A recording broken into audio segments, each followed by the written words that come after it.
تاکہ جو ابھی ہم نے پڑھا، جو ورلڈ بینک نے ایک سب سے بڑا ہمارے ترقی کے راستے میں رکاوٹ بتائی ہمیں، وہ ریجنل انیکوالٹیز ہیں. تو ان کو اگر آپ نے ختم کرنا ہے تو آپ کو اپنے صوبے اتنے چھوٹے کرنے پڑیں گے کہ وہ سب کے سب ترقی کر سکیں. اگر ہم بات ابھی آگے ہم کرتے ہیں انشاءاللہ کہ ہماری حالت ابھی کیا ہو رہی ہے، ہم نے ایجوکیشن میں کیا کیا. ابھی ڈاکٹر عبدالرحمٰن صاحب نے آپ کے سامنے کچھ تھوڑی بات کی ہے، میں اس کو تھوڑا سا ڈیٹیل میں آپ کے سامنے ابھی ڈسکس کروں گا، مختصر کرنے کی کوشش کروں گا. ہمارا خیال یہ ہے، فارمیٹ یہ طے ہوا ہے کہ میں آپ کے سامنے یہ اور فار فیو منٹس میں آپ کے سامنے یہ رکھوں گا فیکٹس. اس کے بعد آپ کے کویسچنز ہوں گے تو اس کے جواب میں ہم کوشش کریں گے کہ آپ کو زیادہ ہم اچھی طرح سے جواب دے سکیں. ہم جیسے سندھ کے لیے ہم پرپوز کر رہے ہیں کہ سندھ کے 7 ڈویژنز ہیں، تو یہاں پہ 7 حصوں میں تقسیم کیا جائے سندھ کو. اور اگر آپ نے سنا ہے تو کراچی اور حیدرآباد کے لیے تو جو موومنٹ ہے وہ بڑی دیر سے ہماری یہاں پہ چل رہی ہے. کے پی کے اندر وی ہیو 7 ڈویژنز ان کے پی، تو وہاں بھی ہم یہ کر رہے ہیں. ہزارہ اس میں ایک ہے. ڈیرہ اسماعیل خان میں بھی ایک تحریک صوبے کی چل رہی ہے، وہ اتنی پاپولر نہیں ہے جتنی ہزارہ میں ہے، لیکن آپ میں زیادہ تر لوگوں کو پتہ ہوگا کہ ڈی آئی خان جو ہے وہ سرائکی سپیکنگ زیادہ علاقہ ہے اور وہ الگ سے صوبہ بننا چاہتے ہیں. بنو ایک ڈویژن ہے، ہزارہ آپ کا ڈویژن ہے، کوہاٹ ہے، مالاکنڈ ہے، مردان اور پشاور ہے. یہ پرپوزڈ پروونس ہیں ہمارے لیے جو کے پی کے اندر ہم دیکھتے ہیں کہ جن کو کے پی میں بننا چاہیے. بہت سے لوگ یہ بھی بات کرتے ہیں کہ جی اگر آپ یہ اتنے زیادہ 33 پروونسز بنا دیں گے تو یہ تو بہت مہنگا ہو جائے گا، پاکستان کے پاس تو پہلے ہی وسائل بڑے کم ہیں. تو اس پہ بھی اگر آپ بات کرنا چاہیں گے تو انشاءاللہ ہم اس پہ بھی بات کریں گے اور آپ کو یہ بتائیں گے کہ انشاءاللہ جب آپ یہ صوبے بنائیں گے تو آپ دیکھیں گے کہ آپ کا ایڈمنسٹریٹو ایکسپینس جو ہے وہ کم ہو جائے گا بڑھنے کی بجائے انشاءاللہ. اب ان کے نتائج کیا نکل رہے ہیں؟ ہم نے اگر صوبے نہیں بنائے اور ہم نے اتنے بڑے ایڈمنسٹریٹو یونٹس رکھے ہیں تو ان کے کچھ اب نتیجے بھی نکلنے چاہیے، بیکاز آلریڈی 80 ایئرز گزر گئے ہیں. تو ہم نے یہ دیکھا کہ ایک گورنمنٹ آف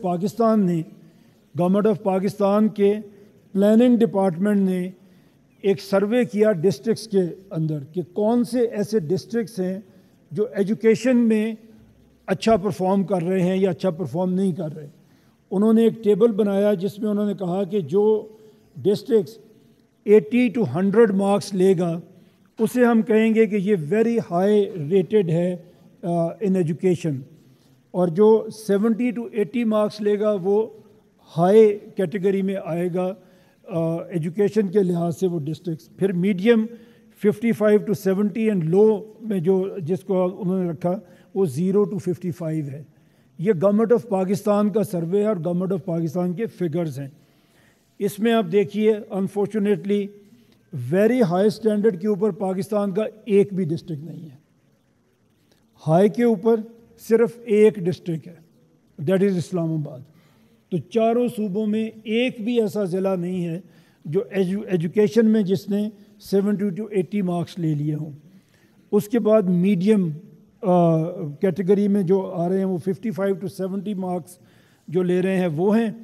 اس میں پورے پاکستان میں 56 ڈسٹرکٹ ایسے ملے انہیں جو میڈیم میں آتے ہیں، جس میں بلوچستان میں ایک بھی نہیں ہے. ایون میڈیم میں بھی بلوچستان میں ایک بھی نہیں ہے. کے پی میں 16 ڈسٹرکٹس ایسے ہیں جو میڈیم میں آتے ہیں. پنجاب میں وہ 32 ہیں. سندھ میں صرف 8 ایسے ڈسٹرکٹس ہیں جو ہائی میں آتے ہیں. باقی سارے پاکستان کے ڈسٹرکٹس لو کیٹیگری میں آتے ہیں. اس میں کیا ہے، بلوچستان کے all 33 districts they are at the lowest in this table. کے پی میں 16، میڈیم میں 18 لوئسٹ پہ آپ کے پہنچ گئے. پنجاب میں 32 میڈیم میں اور 4 آپ کے جو ہیں وہ لو کیٹیگری میں چلے گئے. سندھ میں وی ہیڈ 8 جو میڈیم کیٹیگری میں آتے ہیں، اور جو لو میں آ رہے ہیں آپ کے وہ 22 ہیں. تو یہ آپ دیکھ سکتے ہیں، ایک صرف اگر ہم ایجوکیشن کی بات کریں تو وہاں پہ کیا ہو رہا ہے. اسی طرح ہم بات کر رہے ہیں کہ یہ اس کا نتیجہ کیا نکل رہا ہے. یہ ایک اور ایک سروے ہے جس میں جو UN کا ایک سروے ہے، اس میں انہوں نے کیلکولیٹ کیا ہے کہ سسٹینیبل ڈیولپمنٹ گولز میں پاکستان کس جگہ پہ دنیا میں آتا ہے. 193 کنٹریز کو انہوں نے سروے کیا اور پاکستان از 140th آؤٹ آف 161. تو جو ابھی بات ہو رہی تھی کہ we are mostly at bottom 10%. کوئی بھی آپ سروے ابھی میں آپ کے سامنے پڑھوں گا، آپ دیکھیے گا. Human development index 193 countries, Pakistan is 168th. Rule of law کا انڈیکس ہے، 142 کنٹریز سروے ہوئیں، we are at 129th. Global hunger index, بھوک میں ہم کہاں پہ کھڑے ہوئے ہیں، 127 ملکوں کا آپ کا سروے ہوا، وی آر ایٹ 109 نمبر. جو ہمارے لوگ بھوکے رہ رہے ہیں. جو سب سے زیادہ پریشانی کی بات ہے، جو افسوس کی بات ہے، سٹنٹڈ گروتھ ہمارے بچوں کی ہو رہی ہے. موسٹلی آپ ڈاکٹرز ہیں یا اسٹوڈنٹس ہیں میڈیکل کے، یو کین انڈرسٹینڈ کہ سٹنٹڈ گروتھ کیا ہوتی ہے اور اس کا نتیجہ کیا نکلے گا. سٹنٹڈ گروتھ کا مطلب ہے کہ 44% ہمارے ایسے بچے ہیں جن کو پوری غذا نہیں مل رہی، اور اس کا نتیجہ یہ ہے کہ نہ ان کے برین ڈیولپ ہوں گے پراپر اور نہ ان کی باڈیز ڈیولپ ہوں گی پراپر. تو 44% آدھے بچے ہمارے وہ ہوں گے جو آج سے 10 سال کے بعد، 15 سال کے بعد، جب آپ لوگ اپنے کریئر کے ٹاپ پہ ہوں گے تو یہ آدھے بچے پاکستان کے ایسے ہوں گے جو ان امپلائیبل ہوں گے، جو کام نہیں کر سکیں گے. تو ان اے وے ہم نے آج نہیں، ہم نے اپنے 20 سال بعد کا فیوچر بھی برباد کر دیا. اور یہ آپ کے پیروں کی زنجیر ہوں گے. جب آدھے لوگ نوکری کرنے کے قابل نہیں ہوں گے، اپنے آپ کو سپورٹ کرنے کے قابل نہیں ہوں گے، تو آپ اس سوسائٹی میں کتنا گرو کر سکیں گے، ملک کتنا آگے بڑھ سکے گا. اور ہمیں بینگ اے مسلم تو یہ بتایا گیا تھا کہ اگر ہمسایہ کھانا کھا کے نہیں سوتا تو ہم سے سوال ہوگا. اور ایسی بھی روایتیں ہیں کہ 40 گھر تک آپ کے ہمسائے ہیں، 40 گھر تک اگر کوئی بھوکا سو رہا ہے تو ہم ذمہ دار ہیں. تو یہ تو 44% ہیں، آدھے بچے ہیں آپ کے جو بھوکے سو رہے ہیں. ہماری رسپانسبلٹی ہے، لیکن ان تک پہنچنے کے لیے نیٹ ورک ہماری حکومت نے بنانا ہے. وہ نہیں بنا پا رہی کیونکہ اس کے پاس اتنے زیادہ کام ہیں کہ ہر جگہ پہ حکومت از اوور ویلمڈ. اتنا بوجھ اس کے اوپر لدا ہوا ہے کہ یہ بنیادی چیزیں اس کا ہوش ہی ہماری حکومت کو نہیں ہے، کر ہی نہیں پا رہی. اور ہیومنلی پاسبل ہی نہیں ہے کہ 13 کروڑ کے صوبے میں، 5 کروڑ کے صوبے میں آپ ایک کیپٹل سٹی کے اندر بیٹھ کے ان چیزوں کے اوپر فکر کریں اور آپ ان کو بہتر کرنے کی کوشش کریں. اور ایک اور چیز جو میں کہنا چاہوں گا، یہاں ان سارے انڈیکس کے اندر ہم گریجولی نیچے جا رہے ہیں. کسی حکومت نے ان کو بہتر کرنے کی کوشش کی ہوگی، میں کسی کی نیت پہ بات نہیں کرتا، بٹ یہ ہو نہیں سکے.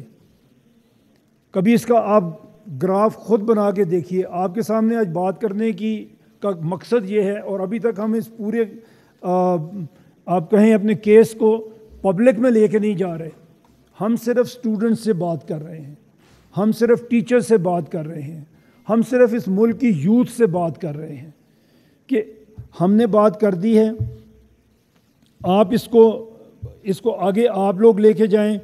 آپ اپنے طور پہ یہ جتنے ریفرنس میں آپ کو دے رہا ہوں، ہماری ایک بک ہے، میں آپ کے کالج ایڈمنسٹریشن کو بھی اس کی کاپیز دے دوں گا. آپ دیکھیں اور آپ خود کیلکولیٹ کر کے دیکھیں، آپ خود گراف بنا کے دیکھیں ان کا.